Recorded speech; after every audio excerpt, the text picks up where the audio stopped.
them over. Somebody's got to build a fucking super team, please. Let's get. How on earth is Kankang not learning Yoru? Like, Aspas as well. But at least, you know, that's in another region where they're able to have some success. If you've got your star player who should be an incredible opera and he just refuses to ever learn Yoru, the character that he should be amazing at, like, get the guy on Yoru. Then how is EDG? How on earth is EDG cycling through some of the worst players in China to replace Simon? How is this? You are the biggest, most popular org in China. Have you run out of money? Have you run out of clout? What's going on over there?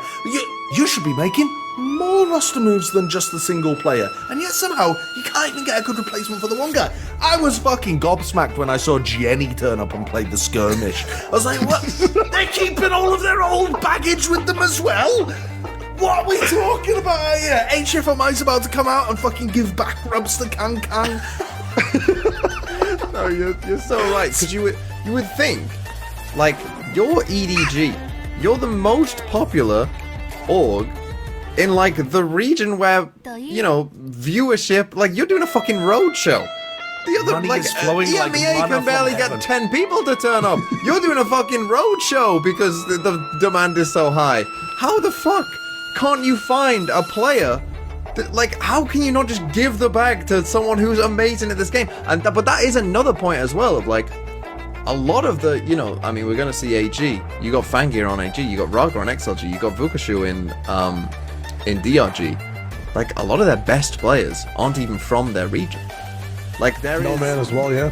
There is, like, a bit of a, I don't even, like, obviously we don't know enough about, like, the Chinese scene in general, let alone Chinese tier 2, but, you know, like, in the other regions, you get people, you know, I mean, last year, you know, you got your Brock, Scuba, Madder coming up, you got Kayak coming up, you've got, you know, now BBL and EMEA, whatever it is, right? You've got, like, this wealth of talent that does come up, and it's like, oh, they're really good, aren't they?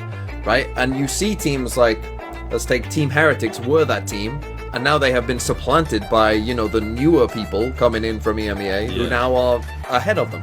In China, it's like, well, EDG are still up there, and even though they can't find any good fifth player, they're still there, they're still making these tournaments. Like, where is, like, I know you could probably bring up, like, some names and people who are, like, experts in the Chinese scene would be able to bring up some, but it's gotta be better. But it's China. It's massive.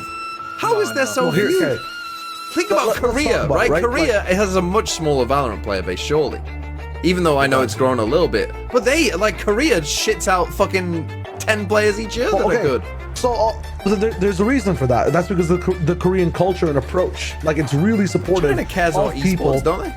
They do, but a lot of China is also mobile-based, right? Like, when it comes to Val as an FPS, like, they just got Counter-Strike. There is a Val few years ago. mobile. But they've been No, I know, but Val Mobile's not feeding into Crossfire. this. They've been playing, like, It's true, but when they it don't off each other.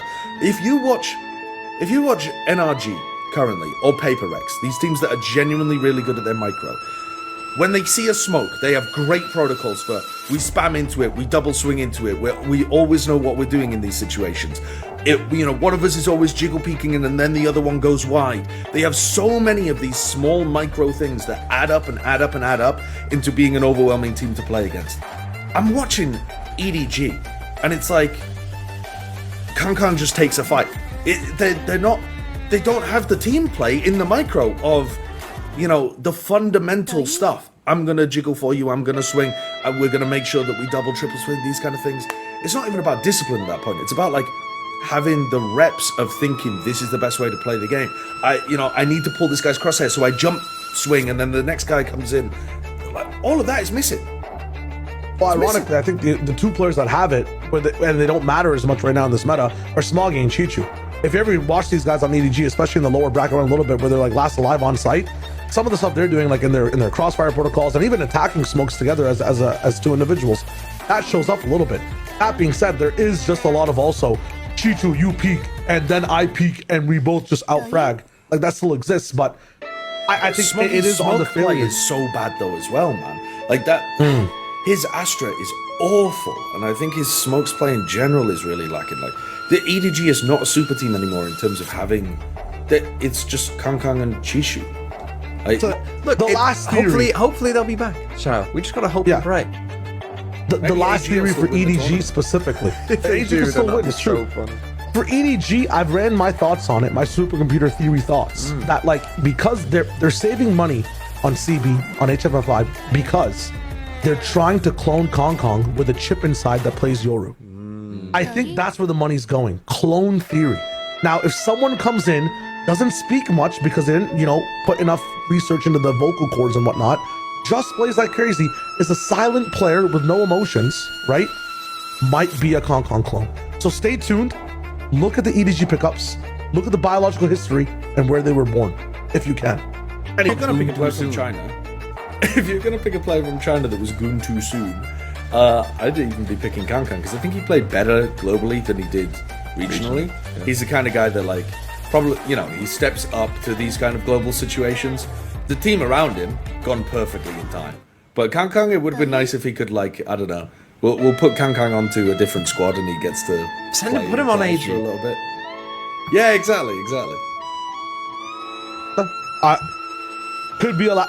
How do last minute signings work? Has there ever been a thing in esports where like a team gets disqualified, doesn't make it through Swiss, and then someone signs one of their players as like a sub? Has that ever been a thing in the history of Overwatch, Josh, for you? Hasn't happened. It's not possible in Fortnite, but where somebody gets eliminated and then immediately gets signed to a different team. That's in playoffs. I'm not sure I don't think that's even. Is that allowed? It's not allowed. Damn. The closest that we've come to it is Demon 1. Hopping around, going from Cloud9 over to EG was pretty similar. No.